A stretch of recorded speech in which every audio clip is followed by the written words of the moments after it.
but they have to find an excuse. And the fact that he was on camera and being recorded doing it, and it's just. When I saw that, Kirk, I just cried.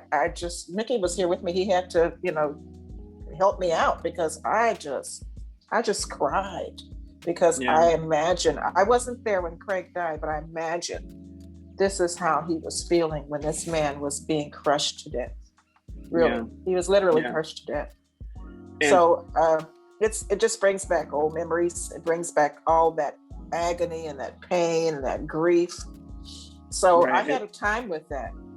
Right. Even going back and trying to get everything, in order as to what I went through with Craig. It was really difficult to do it. It took a long time for me to get through it because, you learn to live with it. It's like learning to live without your arm. You can still live, but you're always going to miss your arm. Right. You miss a child, your child's taken, that's not going to go away. So, it's not going. You don't get over that. Yeah, Mom, we're going to get back to this. I just want to inform people who are listening / watching that my brother, your son, was killed in jail. He was murdered in jail and under protective care at a place he used to work at the jail. He was murdered there. He was murdered there, and there was never really any true justice that happened.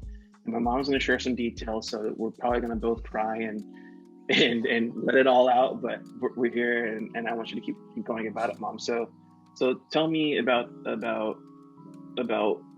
all the stuff you told me before, and all the people involved in this case. Okay, well, I'm going to be reading from this. So excuse me for not looking at the camera, but. No, you need to look at the goddamn camera, woman. Look at the camera. I love him. He's not really like that all the time. Some DSA funds. I don't know what the DSA was. Mickey told me, but that's not important. There were some funds that were collected by the sheriff's department. They were being stolen by deputies. And Craig found out about it. It bothered him. He was going to quit his job. He really was. And I told him, I says, I don't know, because he didn't tell me exactly what it was. He says, but it's not right. I says, well, no place you go is going to be right. There's always going to be some chaos someplace, or somebody doing something they're not supposed to do. But don't quit your job. You got a family to take care of. If you want to quit, go out there and find you another job before you quit this one. And so he said, okay. So it bothered him so much that he wrote a letter to the sheriff. And he CC'd it to the grand jury and told him exactly what was going on, who was involved, and all of that. And when they started inquiring about it, his name came out, which created a hostile work environment for the people he had to work with every day. So this is how it all started with Craig. And one day he came in, he used to take the girls out. He came in with a camera. And not a camera, I'm sorry, a microphone, not a microphone, a recorder. I got it right. 76. He came in with a microphone and he tested it and he put it in his locker. And before he could close the locker, several of those guys were on him. What are you doing with that microphone? You bring it, with the recorder, bring it right now because we're gonna test. And if you've recorded anybody here, you're gone. And when they played it, all they heard was testing, 1, 2, 3. So he went back, but it just created, he was more always on edge. He was defensive. He was guarded, by all these guys. And so they sent him out to work for the Honor Farm. And then that, after that played out, he came back.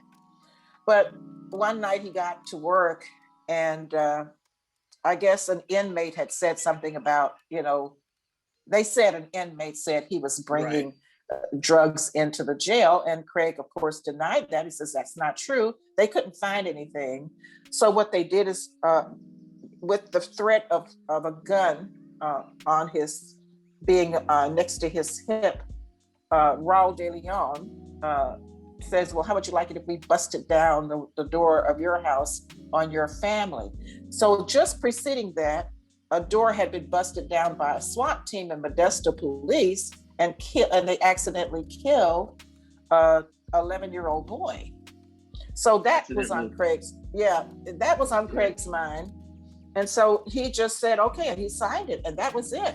After that, he signed it. It was like he quit the job. He couldn't get unemployment. He lost his insurance, all of this. And he had 6 kids, 6 little girls.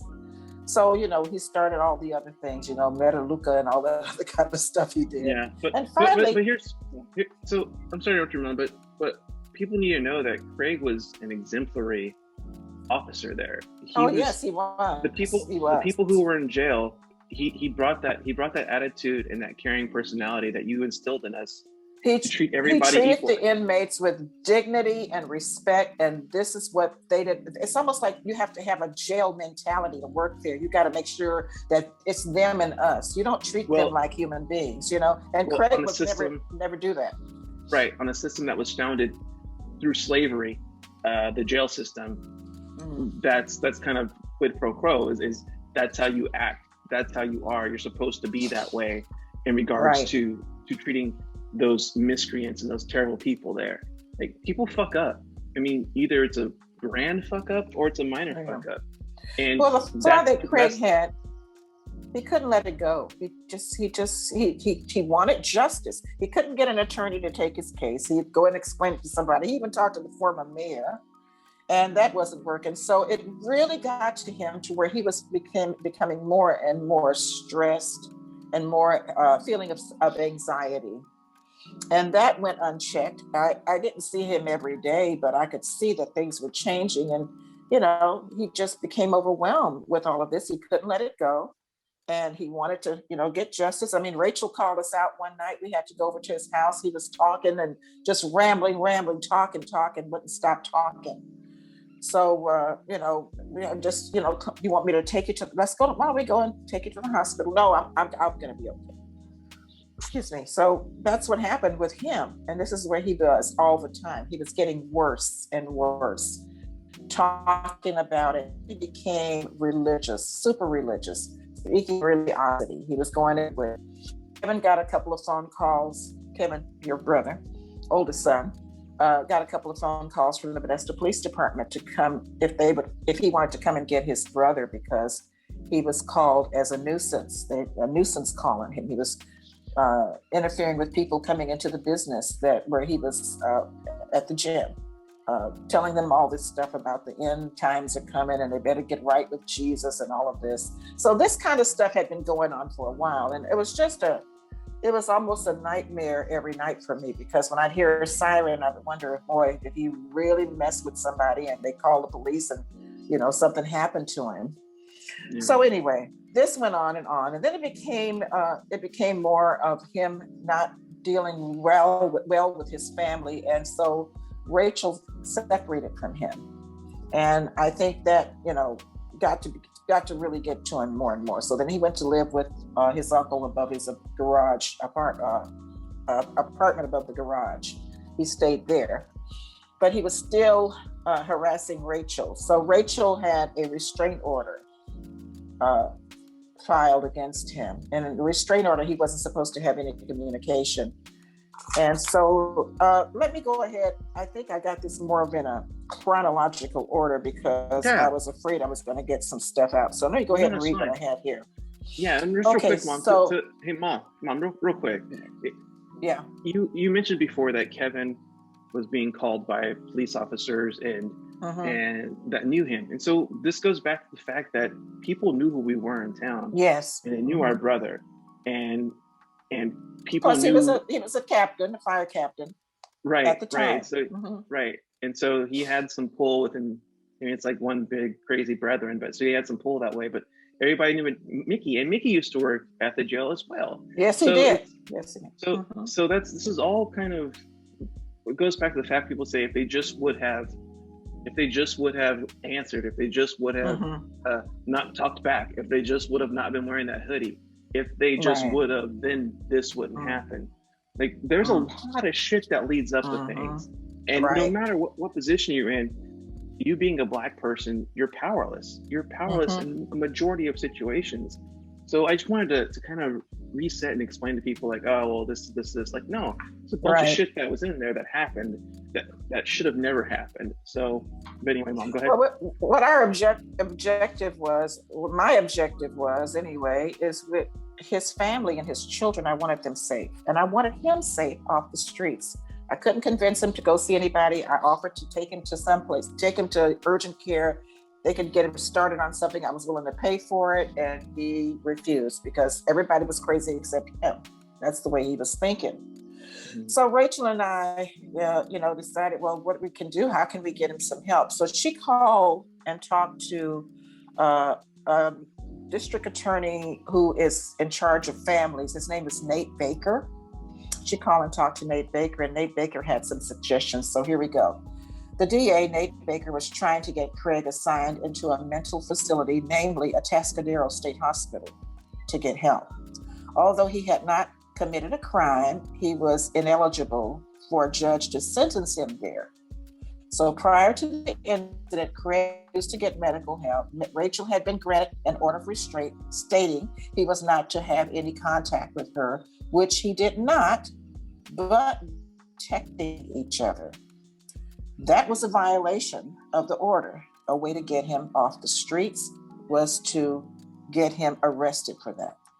A few times, Kevin received phone calls, okay, I already mentioned that, from the police force asking if he could pick up Craig and take him home. The gym manager, where Craig was a member, complained he was disturbing customers by telling them that Jesus was coming and that they had better get their lives right with God. John the Baptist type. Craig was finally arrested on a technicality that Monday night by Officer Tony Trock, who had knowledge that the DA was trying to get him help. So Trock was in regular contact with Rachel, informing her that they were going to do everything to keep him safe, that he was working to get several officers to assist him in case Craig became combative. Craig and Rachel had been separated for a while when he was living in an apartment.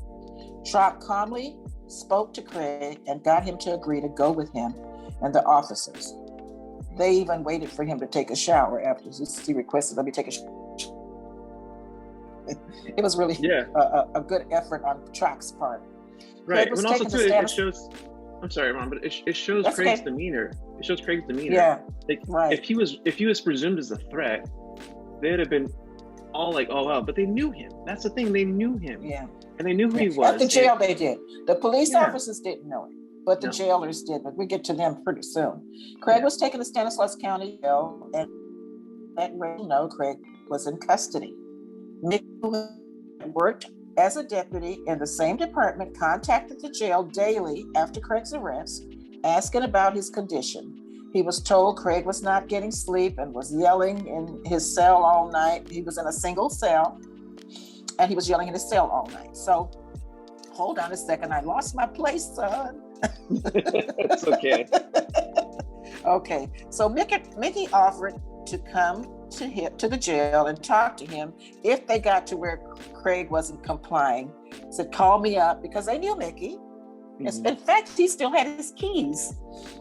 Call me up and I'll come and talk to him. And they agreed that was fine. Well, that was with the watch commander. The watch commander of the jail works Monday through Friday. He's off on weekends. On the weekends, the person running the jail is the sergeant on duty, is in charge. Whichever sergeant is in charge, is in charge. Who's on? Okay, so you just talked to Mickey and they were trying to figure things out. But okay, so Craig was placed in a single cell, and next to Craig was also a former deputy. His name was Alfred Chip Husky, who had been convicted and sentenced to serve less than 1 year in jail for child molestation. Husky was a 48-year-old white male. I learned later during the deputy's depositions that Husky complained to Chad Blake, who was the sergeant in charge, who was also in charge of the jail, who had worked with Husky, that he could not rest because of Craig screaming all night. Sergeant Blake was in charge of the entire jail okay, I'll explain that. I'm sorry, repeat myself. Husky asked Blake if he could move Craig to a solitary confinement cell on the 3rd floor. Blake later stated, while deposed, that Craig would have not been heard there in that cell because it had a solid door. So here it was. He had worked with all these guys, and then Blake, I guess, decides he's going to do Husky a favor and remove Craig, which was not a legitimate reason to move him, but he, according to their own bylaws or their own policy and procedure, but he decided to move him anyway. And so when Craig overheard where they were going to take him, I'm sure he really had a fit, because it's a solitary confinement with only a bed and I guess a toilet in there. So he resisted as 8 deputies tried to subdue him. According to the deputies' report sent to the DA, during the scuffle with them, Craig stopped breathing. That's the report they sent to the DA. I asked Baker if he knew, when we finally met with him, what time things occurred, and he said something else. I'm getting ahead of myself. Let me back up. Okay, that's okay. Take your time. All right. So this is something that's coming up later, because we find this out much later. We weren't told anything. The sheriff's department never called Rachel. They never called anyone in the family, although they knew us. I'm in the phone book. They never called any of us to tell us what happened. Rachel got a call from a nurse that used to work at the jail, whose husband still worked at the jail, who called her and told her what happened to Craig. And her information was that Craig was dead. That's the information that nurse gave to Rachel. When Rachel called me, that's what I'm going by. Well, where did they take him? Well, they took him to the hospital. They took him to Doctor's Medical Center. So I'm getting dressed, taking my clothes off and just getting out of the shower, getting as fast as I could. I don't live too far from Doctor's. Drove to Doctor's Hospital, walked up to the front desk, frantically asking, my son is here. Can I see my son? He was brought in just a little while ago. And what's his name? Tell her. When she doesn't come back, a male nurse comes out and takes me outside to talk to me. And he says, they brought him in around 2:30. They had gotten, the paramedics got his heart going again. And he's okay in that area, but he's not responding. So he's in very grave condition. That's what he told me. So I'm there calling everybody, calling Kevin, calling everybody I could think of to call, and people are showing up from all over. There was probably about 35 people in that waiting room. So I'm trying to find out what happened. We weren't told anything. They wouldn't tell, Kevin got on the phone. They wouldn't tell Kevin what happened. The sheriff's department didn't want anything to do with it. Adam Christensen, who was the sheriff, was coordinating his little, whatever scenario they wanted to give us as to what happened to Craig. In the meantime, they were not communicating at all. So we were, all of us were. And then finally, about 7 o'clock that night, we're still waiting to hear something. 2 homicide detectives come to talk to the family. And the 2 homicide detectives, one of them, Mickey knew both of them. But, well, we can't say anything now. This is what's happening now. All we know is he's unconscious. And so he says, oh, if you can go, you can stay in for 10 minutes. So which two? So I'm thinking, okay, his daughter, 14-year-old daughter, her dad, in case something happens. And then, Rachel, his wife. And so Annalena couldn't go because she was too young. So they said someone else, and Rachel named me. She wanted me to go with her. So I said, okay. I was so scared. I didn't know what to expect. I was just terrified because nothing like this has ever happened to anybody in my family. I mean, nobody in my family's ever had any run-in with the law. So I still didn't know what happened to him. But he took us up and they let us. He was on a ventilator. He was all bruised up. His hands were all scratched. And well, you got to see him before he died, right? You can see how his legs was all scraped and all of this. He was chained to the bed. He was cuffed to the bed, and he was just his mouth was just quivering like he was, no, I've never seen anybody like this. And I was just trying to talk. Craig, talk to me and say something, and he wasn't saying anything. And And they had him, under these covers and stuff, and they had a guard at the door. So after, a while, as I was trying to absorb everything, they told us our time was up and they took us out. And then I'm trying to relate to the whole family. So when I told Kevin he was unconscious, Kevin says, no, that's not being unconscious. And I had wished, well, maybe you should have gone there. Then I said, no, maybe he should, because he might have had. But anyway, they told us when they were taking us in the elevator, they said, look, but if you get your telephone numbers, we'll let you if any changes come about. And so Rachel and I gave our phone number. Rachel gave her cell number, which is what all she had, and I gave my home number and my cell number to call. And he says, well, we won't be able to do anything until Sunday, but if he changes between now and then, we'll let you know and what have you. I told the family, people calling, all the calls that night, trying to explain everything. So Sunday, we didn't hear anything. Rachel didn't get through to the hospital because all they could tell her she'd have to go through the sheriff because he was in sheriff's custody. Mm-hmm. So that Monday morning, she tried to call Nate Baker, the guy that was, getting this all together, and she wanted to know what happened. They wouldn't let her speak to Nate Baker. They kept giving her the runaround. Well, he's not here. You have to call back later. So I says, well, let's just go down. About 9:30, we went there. He came out and talked to us, and this man had tears in his eyes. And he says, Craig, I went over and he says, we got word from the hospital that he was ruled as brain dead. And I this morning, and all the charges dropped against him.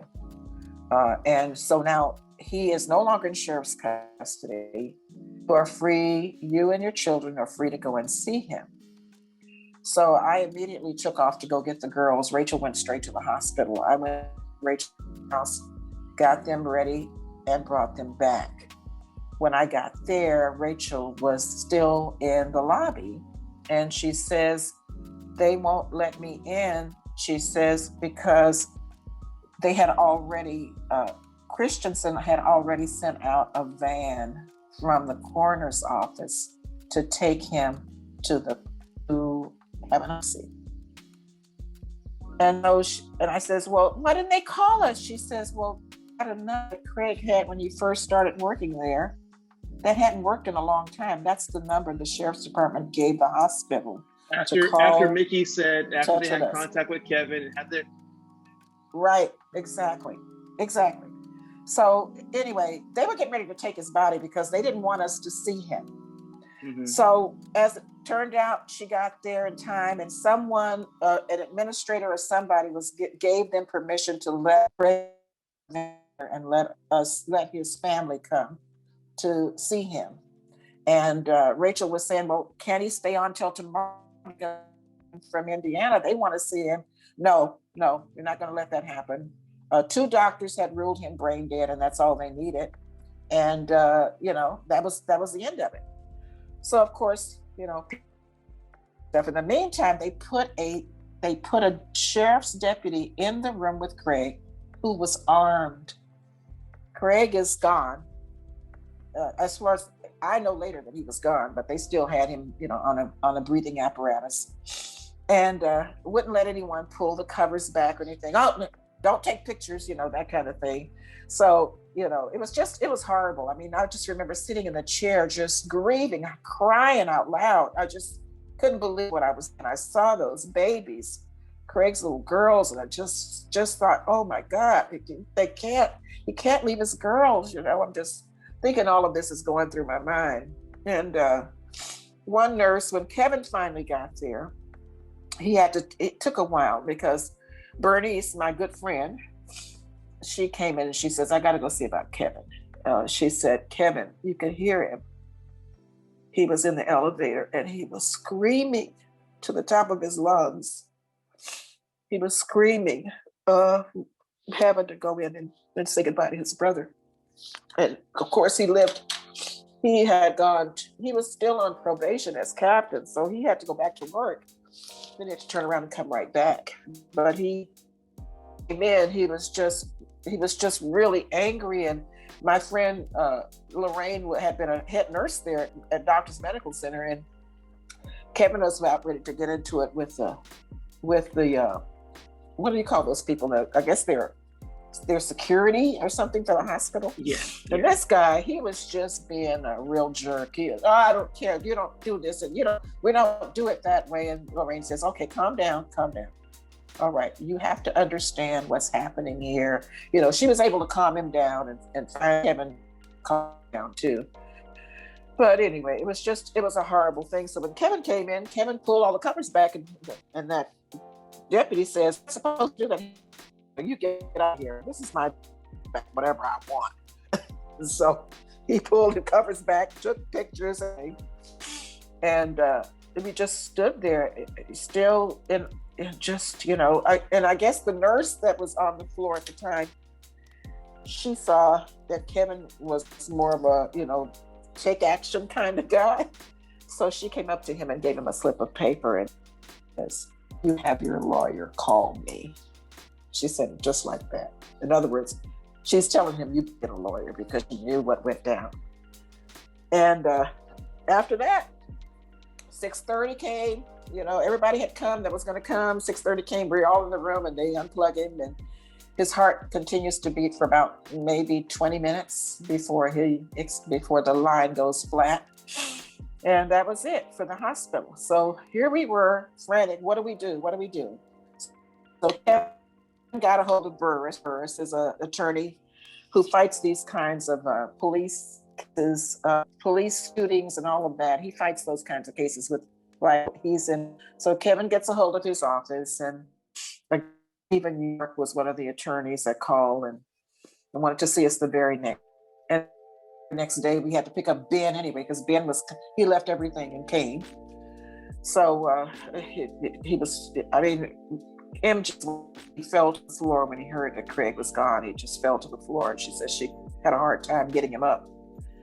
It was just unthinkable. But because this months went by, okay, all of this stuff, we're gathering information, we're telling the lawyer, we gave him the paper that the nurse gave him the paper, and we tell him about all these other connections. Mickey's got friends calling him from the sheriff's department trying to help, but they're doing it because they want Adam Christensen, the sheriff, and a woman by the name of Charmaine Daniel, who used to work for the sheriff's department. Remember those three women it was three women who were suing the sheriff's department because of discrimination.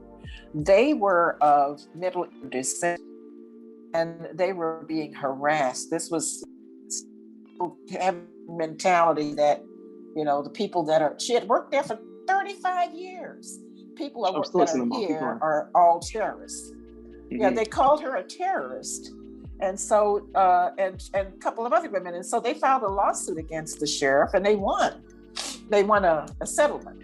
But she called me and she says, you don't know me, but I want to tell you, I know what happened to Craig. And so she started telling me stories that she heard.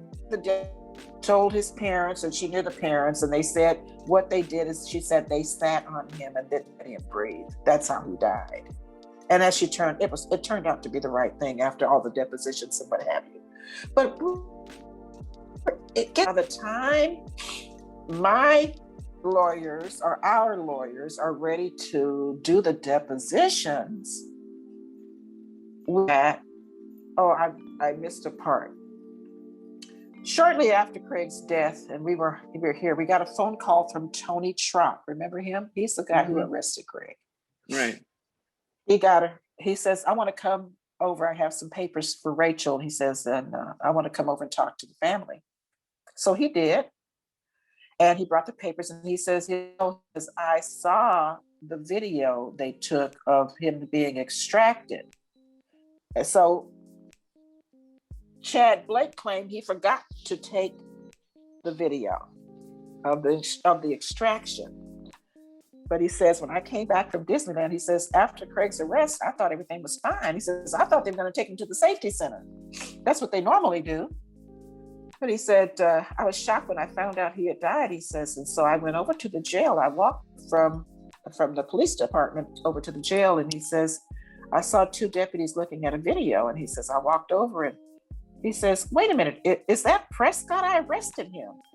They said, yeah. And so I said, yeah. He said he was in his jumpsuit and there was all these guys on him and looked like they were trying to take off his jumpsuit and, and tried to get him to cooperate. He wasn't trying to take off the jumpsuit. And pretty soon he says they all stopped moving and then they dragged him out of the cell. So that, later what he saw was probably the truth, but they claimed that that video didn't exist because the video that they made, that they orchestrated, was one where Craig is already dead and they're pulling him in, dragging him in face down in underwear. That's the video that they put out. And then in the video, people are coming in and out. You can see the deputies hovering over him because they didn't want him to be seen. In the report that was given to Birgit Flanagan, the district attorney, it said that he kicked people when he got into the safety cell. He was kicking people and he was thrashing around and all of this. And they were trying to put the cuffs on him and what have you. And none of that existed because Craig was already gone. He was still. When you look at the video that they showed, and they kept having some, people working around him. Guess who I saw in the video? I saw one of the homicide detectives. The video. So I'm thinking, this couldn't have been done by anyone any stupider if they were trying to get away with something, but I'm glad I did. But anyway, that's what Tony Schrock said had happened. That's what he saw in the video. And he says, I have no problem. I have it written in my. So Kirk, just before the depositions are to be taken by our attorneys, Nate Baker had a heart attack and dies. He was only 42 years old. I'm thinking, oh God, because Nate Baker was a straight up guy. He was not going to say anything beyond that. He was a very devout man to God. He was very, very, I don't want to call him Christian. He was beyond a Christian. He was a very spiritual man. And tears in his eyes when he was talking to Rachel and it happened. So I knew he was sincere. And so I was, I couldn't believe it. It says, how did he die? And interestingly, a few weeks later, I received a card from his wife who said, I had sent her $100. And she said, thank you very much. She says, I want you to know that I will never believe my husband died from a heart attack. And she says, I'm leaving this place. I'll never come back to this county. I'm taking my kids. And she moved to Southern California. So that kind of, just weighed heavy on me. Well, 6 weeks after Nate Baker dies, his assistant, Sean Barlow, dies from a heart attack. Never had any heart problems, either one of these men. And he too was only 40. He was younger than that, only 40 years old. And so Charmaine, getting back to the lady that used to work at the sheriff's department and called me and said she knew what happened. She says, you know about Sean Barlow? I says, no, I don't know who that is. She says, well, he just died. And his girlfriend had been telling people he was afraid to sit his water bottle down on his desk because he was afraid somebody was going to hurt him. But sure enough, he's gone. So they had everything there. A few weeks after that, Tony Schrock loses his job. He gets fired because he's supposed to have brought drugs into the jail. And I'm thinking, oh my God, this is all the witnesses that could have discredited them. This is all the witnesses who had the ability to prove that Adam Christensen just like with Donald Trump, instigated this whole thing. He orchestrated the whole thing, and they all were covering up. That's a big offense. So we had all we had was our, nothing really to go on because we couldn't prove any of this. But this is what happened. So by the time we got to the depositions, the deputies, when they came in and they start really telling what happened, okay, I got the story. Here's what happened. What happened was Alfred Husky, when he asked Chad Blake to remove him, they did not try to give Craig anything to calm him down because Craig was having a psychotic break. He was having a psychotic episode. Right. Yes. So they tried to move him while he was still in this state without giving him anything. And they got straightened and they all just started holding him down, just what they did to George Floyd. Only thing was, there was 8 of them.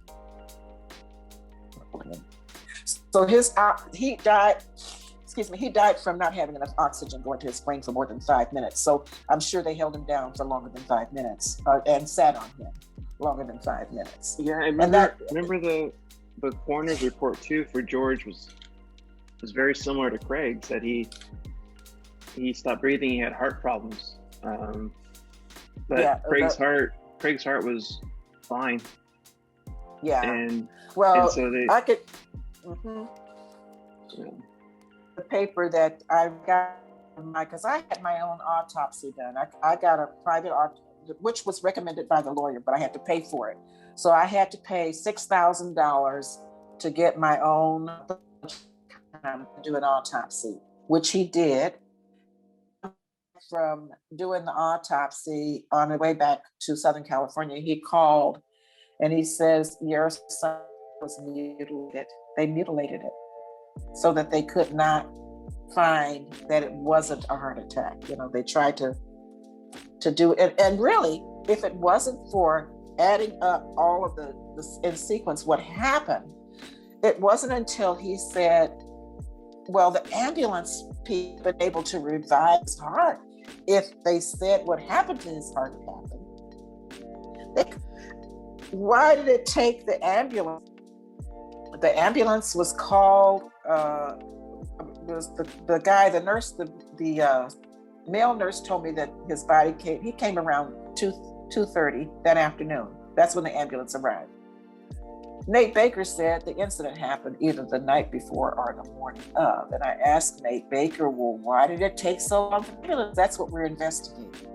So you see, there was some other stuff going on here why Nate Baker was in the way, but they got rid of Nate Baker, they got rid of John Barlow, and they got rid of Tony Chalk, because Tony Chalk saw the video that they claimed didn't exist. Mm-hmm. So all of this was going on. The worst people in the world were those deputies, the callousness of it. And one guy who said he call it drive stunning someone where you don't have the probes on and you just take it directly on their skin. He did that for Craig for more than a minute. That alone could have stopped his heart, but his heart was very strong. It didn't stop his heart. They looked at the machine. It was 59 seconds that he held that on Craig. Just drive stunning him because he was mad. He was not complying, he said. It was just it was a nightmare. And eventually, we went to there was coming out again where it wasn't just like I said, well, we moved him because he was gassing. Gassing is when the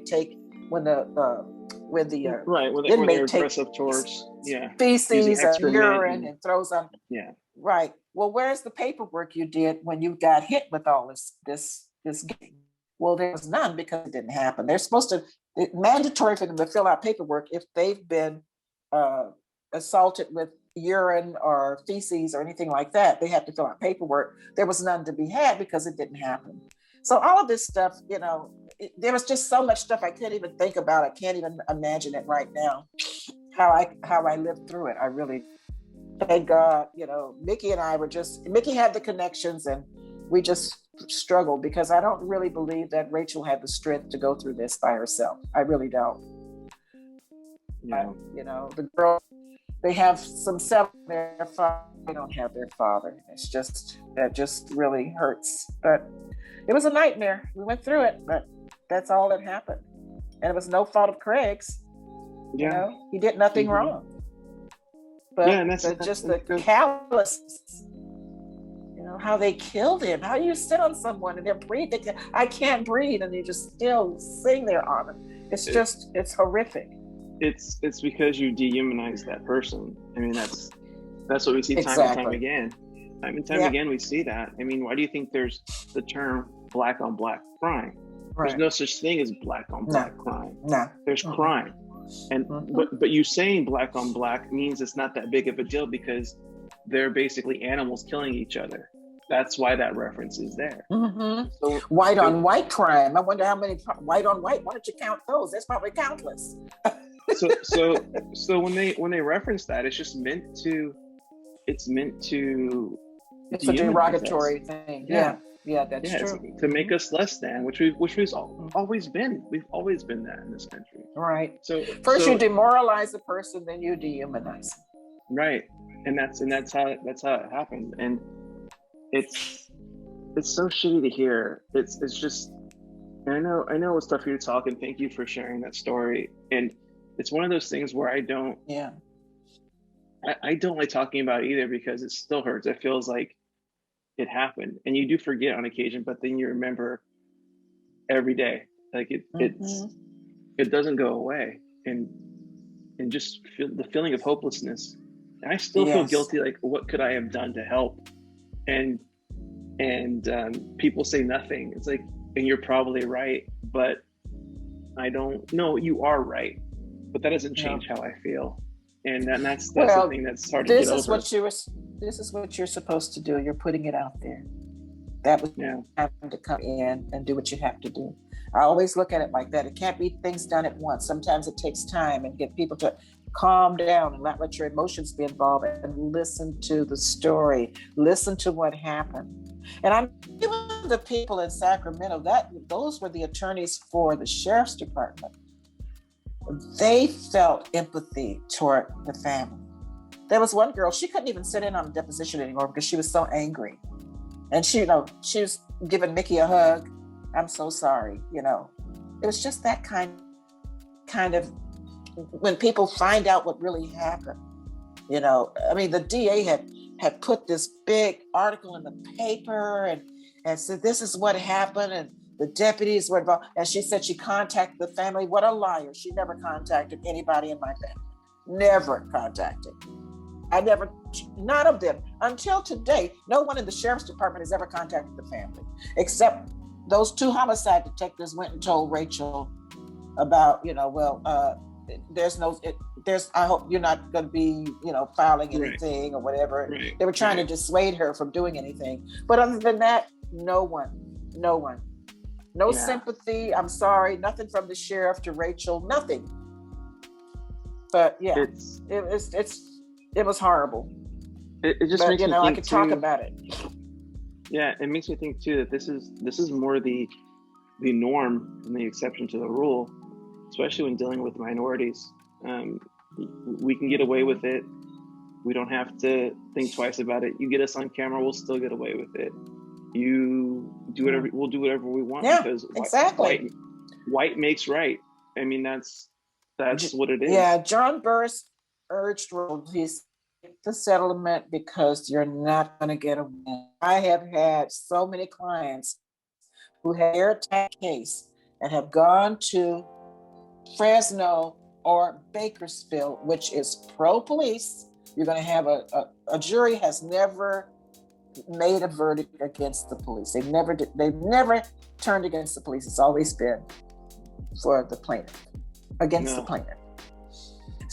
So it just said, I told Rachel, you have to think about your girls and their future. And hey, it was a little over $500,000, but you pay your lawyers and stuff, Yeah, here's something too, and I don't know, it would be great to get your take on this, but for me, when people say, oh, you must really hate cops, it's like, no, I don't really hate anybody. I hate what those people did, but I can't hate someone just because of an organization they work for, because it's hard to lump everybody in together. You guys taught us that. Don't lump everybody together. What they represent is awful. They represent the continual rule of systemic racism. And I think that it needs to be viewed that way, because I would never be a cop. Yeah. It's not something I would do. It's not something that I would go for. I can see what they do. But here's the thing. I don't give a fuck about Blue Lives Matter. Fuck Blue Lives Matter. I'm serious. You motherfuckers volunteered. You motherfuckers volunteered for that job. You took that job. You get paid for that. I didn't volunteer to be black. I can't take off my uniform that's true. and act like someone else. Like, my life is so much more at risk every day than yours is on your shift. And that's fact. And you volunteered for that shit. I didn't volunteer for this. So people say blue lives matter, fuck you. You know the risk. We inherited risk. You volunteered for it. So don't come here talking about how you think that blue lives are just important as black lives. No. And it's just asinine. I had to tell David something that he didn't like. And Dirty Julio? Dirty Julio. I gave him that name. Yeah. He says, well, in 99% of the cops are, I said, well, I tell you what, if they support and they don't step up against that 1%, they're just as guilty as the 99. Yep, it's all of them. The 99 is just as guilty. So I can't buy that. You're going to tolerate 1%. Normally they're a good officer. Normally they're a good officer. Yeah. So there's no normally about that. Mom, I knew this would go for a minute, but it's gone for a while. I might have to make this 2 parts, but you can condense it. No, I think what you said needs to be heard, and I think it was important that we hash this out, because I hadn't heard everything, and I think honestly it's because I didn't want to hear. I didn't want to hear all the shit that led up to Craig dying. It just fucking sucks. Yeah. It's just. But you do it. But something now you have power to do something. You know, your mind is not scrambled up and in confusion. Now it's all come together. And it's not so hard when I'm living pieces of it, but when I have to do the whole thing, it really is hard. Yeah. So all has to come together, and how it happened, the way he treated him, and Craig was so friendly with those guys. He was going selling them Metaluca, whatever that was. He was selling. He was calling them up and going to see him, even after he was forced to resign. He still kept a relationship with them. And that's got me, Charmaine did tell me that the deputy that she knew, his parents, he was having nightmares. He was the one crying. He was the one that really had conscious about this. But the rest of them, it was like, another day. Yeah, because it probably wasn't the first time it's happened. That's the worst part. And it's not going to be the last. Yeah. And when I hear what was disappointing? What was disappointing though is I have friends who would call me and they would say, "How are you doing?" And it was cathartic for me to talk about it at that time. And then they would change the subject, and I just say, "You know what? If this bothers you, we don't have to talk about this. We don't talk fucking about ask. something else." Yeah, don't but ask. You asked how me, I'm doing. "How's it going?" Yeah. And I told you, I'm trying to tell you, but obviously you can't listen to it. So Yeah. that was disappointing to me. There's a really good video going around of and I feel so bad. I'm gonna look it up and I'll probably reference it. But there's an actress. She's also a singer and entertainer, and she's on this call, black woman with a bunch of white women, and Jennifer Aniston just goes off talking about how great this last year has been because it's made people focus on certain things. So she's trying to take it on the positive spin. And then I think it's Janelle Monáe. Damn it! But she gets on and Janelle Monáe, I love her. Yeah. Okay. Yeah. So you know who she is. You're more hip than I am. Yeah. She played in Hidden Figures. Yes. And a singer. Yes. Yeah. See, there you go. Yeah, I knew you knew it was. She's very good. I'm telling you. So my 75, soon to be 76-year-old mom is more hip and relevant with pop culture than I am, which is pretty say it speaks volumes. But she was saying how this last year has really been a chance for people of color to reflect on how they're treated around the world and how they're treated in the industry. I'm paraphrasing, of course. Mm-hmm. And she says that, you sit there and we talk about things, and that those white women were uncomfortable and squirming, and you could tell they did not want to talk about this shit. And Zendaya's on there, or Zendaya, I'm sorry if I mispronounced her name, but she gets on the end. And as soon as Janelle's done, she goes, boom. Like that's exactly what needed to be said. She was just adding the boom onto it. Yeah. Like, amen. I agree. You're absolutely right. And that's Right. it. But You see that, and this is the idiocy of these people that stormed the Capitol and these so-called, we're just going to take Patriots. our country back. Do they think that Black people are still slaves and have no education and have no worth or financial worth or anything like that? Or do they still think we're in that same situation? Because you're not going to get away with that. Yeah, they do think that. That's why they do it. That's why they're so emboldened, because we won't get into the whole politics thing, because that's another I didn't hour. tell you this part, but I really was considering becoming a Black Panther. Really? Yeah. I said. That's a whole other segment. When I just had Kim and Nikki, I was really into it because I'm Black and I'm proud. They brought Blackness up front and they took charge of that, and they were no longer succumbing to anybody else's ideas of who they were. They created who they were and they told who they were. And these were guys who were educated. These are college graduates who were heads of the Black Panther. Stokely Carmichael and what's the other one? I used to know these guys.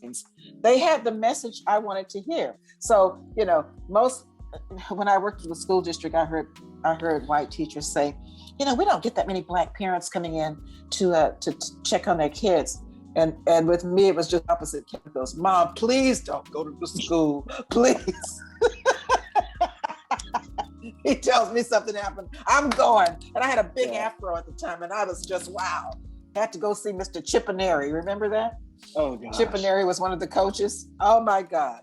Mom, please don't. He's going to take it on me. I says, I'm sorry, but he's not going to get away with this. So listen, I sent my child here to get an education academically, not to become a little basketball playing nigger. The principal's eyes got big as saucers. And your dad he had met me there in his PG&E uniform, and he's like, yeah, it's so weird. It's so weird because militant. I have, oh my God, I have such a blend of you and Pops. Like Dad was very, very like puzzle solving. Like, and that's where I think I get my graphic design. It's like he would solve puzzles and he would just figure things out, and just super, super smart. But then you're smart also because you're more learned and studied, but also very outspoken and don't have a hard time speaking your voice. And I have that too. And oftentimes it's gotten me in trouble. Well, your dad is poetic. I'm prose. There you go. There you go. That's perfect, Mom. Well, I honestly, Mom, this has gone. Yeah, this has gone very well, I think, and we'll see what happens. But thank you so much for doing this first podcast with me, and I hope that you're so welcome. I'm privileged to have. I know you're privileged. I'm just honor. saying that. I know you're privileged. You're not one I'm of just these saying that children because that it makes it. Yeah. You don't hate your mama. No. What was it?